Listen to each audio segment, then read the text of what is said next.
how and why you should bring prayer into your workouts. Before my reversion into Catholicism, I didn't really understand what prayer was, or if there was any point in doing it. I thought, if there's an omniscient and omnipotent God out there, why bother praying to him if he already knows everything I could possibly need or want? Well, as I know now, it turns out that praying is one of the most important things that we could possibly do, as it's a means of seeking out communion with God and fixing our will on him. Praying isn't all about asking God for the things that we think we need or want, although that can be part of it. It's also about giving thanks, expressing contrition, and showing adoration. From what I now understand, God doesn't need our prayers and worship for his sake. We need it for our sake. Prayer is one of the greatest catalysts to lead us to grow in sanctifying grace, to grow in holiness, and ultimately to get close to God. So why pray if God already knows the things that we need and want? Because it ultimately helps us grow closer to him. And he wants us to seek out communion with him because it's good for us for our own sakes. In this video, I'm going to share with you a few ways of how you can bring prayer into your workouts and why I think that doing so in that specific context is so worth doing. Prayer is the kind of thing that takes time and effort. It's a sacrifice. When I first reverted to Catholicism, I didn't do that much of it for that reason. I thought, hey, I'm already going to Mass every Sunday and receiving the sacraments. I'm praying a little bit in the morning and in the evening each day, and I'm learning from catechists and apologists about the faith online. So I don't think I really need to invest any more time or energy into doing more of it. I now know that I was wrong in thinking in that way, and that it's actually worth trying to include as much prayer as you can possibly get away with across the day. Now, again, prayer does take an investment of time and energy. And even when we do have more than enough time for it, we might find ourselves just not wanting to do it. I kind of think of it similarly as investing your time and energy to doing several workout sessions across the week. It's very easy to tell yourself things like, yeah, I just don't really have enough time to get in a few workouts across the week. I'm just too darn busy. Or, I do have some free time to work out, but honestly, I'd rather spend my free time just doing something else. The reality is, even the busiest of us have time for it. It's just a matter of prioritizing that time. And when it comes to doing it even when we don't want to, that just takes a little bit of willpower and discipline, that's all. At the end of the day, if you want to get physical results from your workouts, you have to be consistently doing them, even if you're busy and even if you don't want to be doing them. It's the exact same thing with prayer. Something that I think's really worth mentioning that I heard from Father Chris Alar is that during the times when prayer is most inconvenient and the times where we want to do it the least, those are also the times where it's most worth doing, where the prayer is most meaningful. Why? Because it's a way of showing God that we're choosing to do it out of love, that we're not doing it purely when it's convenient for us or when we have a kind of acute desire to seek out some consolation from it. Thomas Aquinas writes that love is an action, not just a feeling, to will the good of the other. And that's what praying is when you don't want to be doing it or when it's inconvenient for you. It's an act of love, something that makes it even more meaningful. And that brings me to the heart of this video, which is bringing prayer into your workouts. Bringing prayer into your workouts is perfect for anyone who wants to uphold the health and strength of their physical body and to get close to God. Let's be real. Both of those are ideal.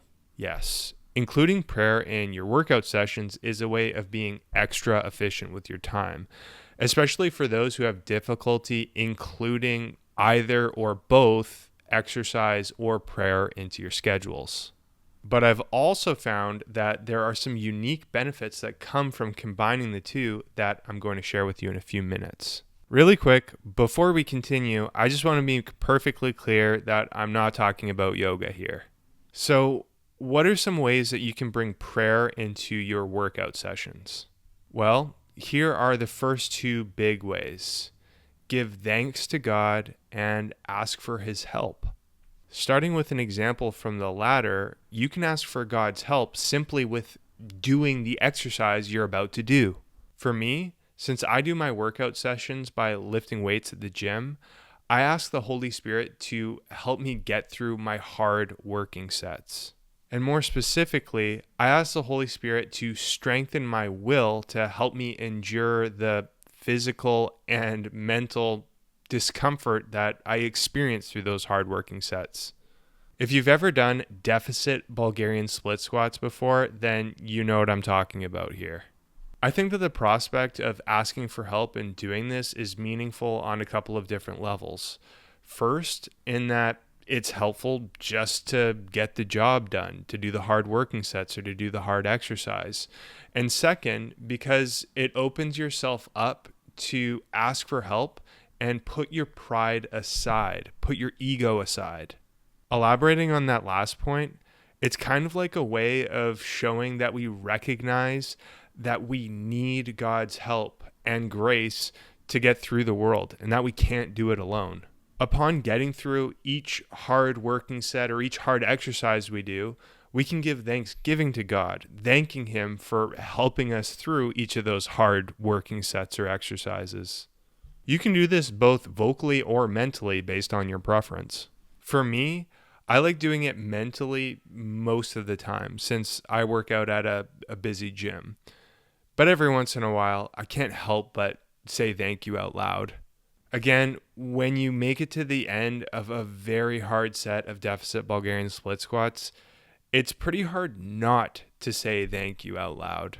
You can also take time praying in your workout sessions to thank God for other things outside of just His help in getting through the hard exercises or working sets that you're doing. You can give Him thanks for having a training facility to work out at, whether that be the commercial gym that you go to or your own home gym. And you can give Him thanks for the body you have and its ability to recover and adapt to your training, or give Him thanks to the will that He's given you that has the capacity to choose to do the exercise or the workout session in the first place. There's tons to be thankful for. Here's another prayer idea, which I think is especially advantageous to do specifically in the setting of a workout session. Ask for God to give you the grace of humility. Pride might be one of the biggest potential pitfalls of pursuing your physical fitness goals. Think about it. When you're working out, it can be super easy to hyperfixate on your physical appearance. And it can also be easy to let your ego kind of take over in the performance of whatever exercise that you're doing. The term ego lifting, if you've ever heard it before, fits into that latter point. It could be, for that exact reason, that praying and asking God for the grace of humility during a workout session might be incredibly appropriate. What better time to ask for that grace than the time where you might be most tempted to be prideful? It's like the perfect opportunity. As I continue to learn more about Catholicism, the more I come to understand just how invaluable humility is and how it's an absolute necessity when it comes to growing in sanctifying grace, growing in holiness, and ultimately getting closer to God. So I don't know about you, but I think it's especially worth praying for. Now, there's another kind of prayer that you could consider including in your workout sessions. Contemplative prayer. This is the kind of prayer where you don't necessarily vocalize, or this is the kind of prayer where you don't necessarily articulate mentally or vocally words to God, but rather you open yourself up and allow yourself to be filled by Him or to be embraced by Him. It's where you really just fix your will on Him. Although it's incredibly simple, From my understanding, it's actually the most powerful kind of prayer. A public gym might not be the most ideal place for this kind of prayer since there's so many distractions, but I suspect if you give it your best shot, God might openly welcome it. And who knows, maybe for the reason that there are so many distractions at a gym, it might be a really good exercise in mental fortitude if we give a good crack at it. There are a couple of special benefits that come from doing contemplative prayer and or in combination with the other types of prayer that I mentioned earlier.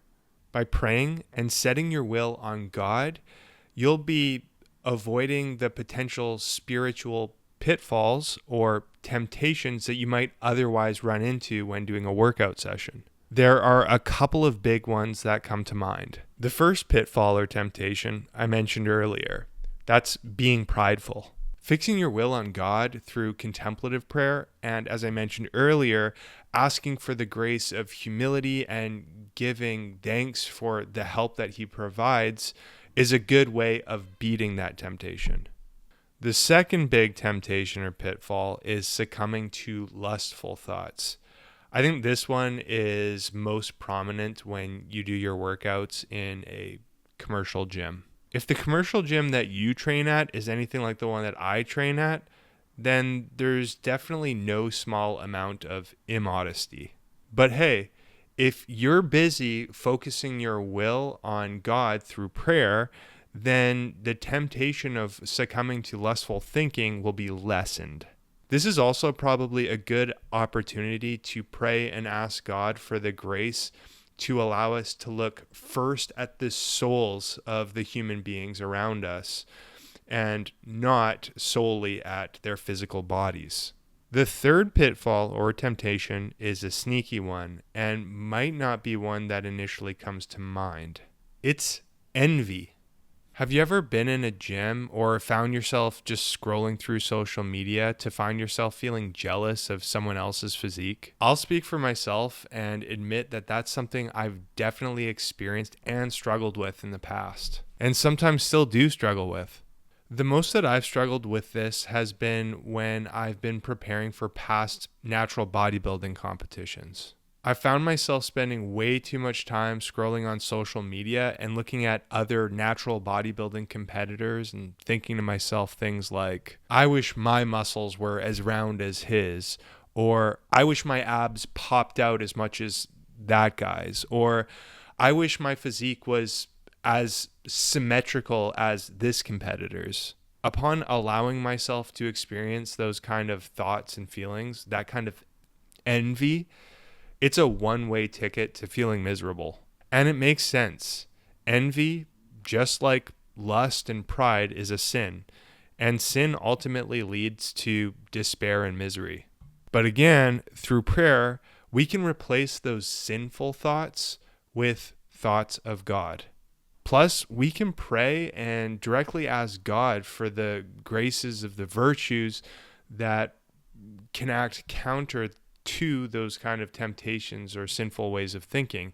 In this specific case, we can ask God for the virtue of gratitude to counter envy or jealousy. Gratitude is probably the perfect virtue to combat or to counteract envy. Honestly, praying for and receiving and practicing the gift or the grace of gratitude has made a huge positive impact for me. So that's just an example for you. And there you have it. A few ways you can bring prayer into your workouts and why it's so worth doing. Prayer is one of the most important things we could possibly do, since it's a means of seeking communion with God and ultimately getting closer to Him. Maintaining the health and strength of your physical body is important too. So why not make your workouts mean even more, significantly more, by bringing prayer into your workouts as well. Give thanks to God, ask for His graces, and fix your will on Him. At this point, I would love to know your thoughts and feedback. Let me know what you think in the comment section below. Thank you so much for watching. By the grace of God, I hope this helped you out a little bit. I'll see you in the next video.